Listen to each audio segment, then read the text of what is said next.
بسم اللہ الرحمن الرحیم۔ بہت سے مرد اور عورت پریشان ہوتے ہیں کہ ہمارے گھروں کے اندر عورت پریشان ہے کہ خامد پتھر دل ہو چکا ہے، نفرت کرتا ہے، ظلم کرتا ہے، مار پیٹ کرتا ہے، اور بعض اوقات مرد پریشان ہے۔ مرد اس لیے پریشان ہے کہ عورت نافرمان ہو چکی ہے، پتھر دل ہو چکی ہے، اور بعض اوقات گھر کے دیگر افراد، سسرالی اور دیگر جو لوگ ہیں اس قدر پتھر دل ہو چکے ہیں کہ ان کا دل پسیجتا ہی نہیں، وہ بات کوئی مانتے ہی نہیں۔ یاد رکھیں کہ جو دل ہے یہ اللہ رب العزت کی انگلیوں کے درمیان ہے، اللہ تعالیٰ کی قدرت والی انگلیوں کی طرف اللہ جہاں انہیں چاہے پھیر دے۔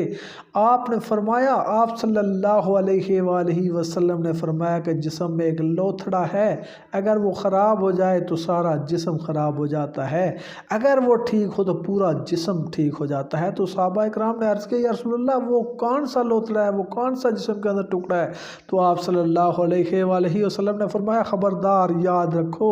وہ دل ہے، وہ دل ہے۔ دل ٹھیک ہو گیا تو سارا جسم ٹھیک ہو گیا، اگر یہ خراب ہو گیا تو سارا جسم خراب ہو گیا۔ اب آپ اس دل کو اپنی طرف کرنے کے لیے کہ کسی کا دل نرم ہو جائے، کسی کا دل آپ کی طرف راغب ہو جائے، وہ آپ سے محبت کرے، وہ آپ سے نرمی کرے، وہ آپ کو سہولت دے، وہ آپ پر ظلم نہ کرے، آپ اس آیت کریمہ کو، سورہ شمس کی اس آیت کو آپ نے 30 مرتبہ پڑھنا ہے اور اس شخص کا تصور کرنا ہے۔ 30 مرتبہ پڑھنے کے بعد اس کا تصور کر کے اس کے اوپر پھونک دیں، اور اس کے اگر کھانے پینے کے اشیاء میں پھونک دیں تو یہ بہت ہی اچھا ہے۔ تو سورہ شمس کی یہ جو آیت ہے، وَالشَّمْسِ وَالضُّحَاهَا،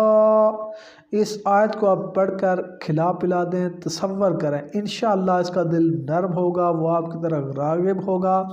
اور اللہ تعالیٰ آپس میں محبت اور الفت قائم کر دے گا، نفرت ختم ہوگی، دل متوجہ ہو جائے گا،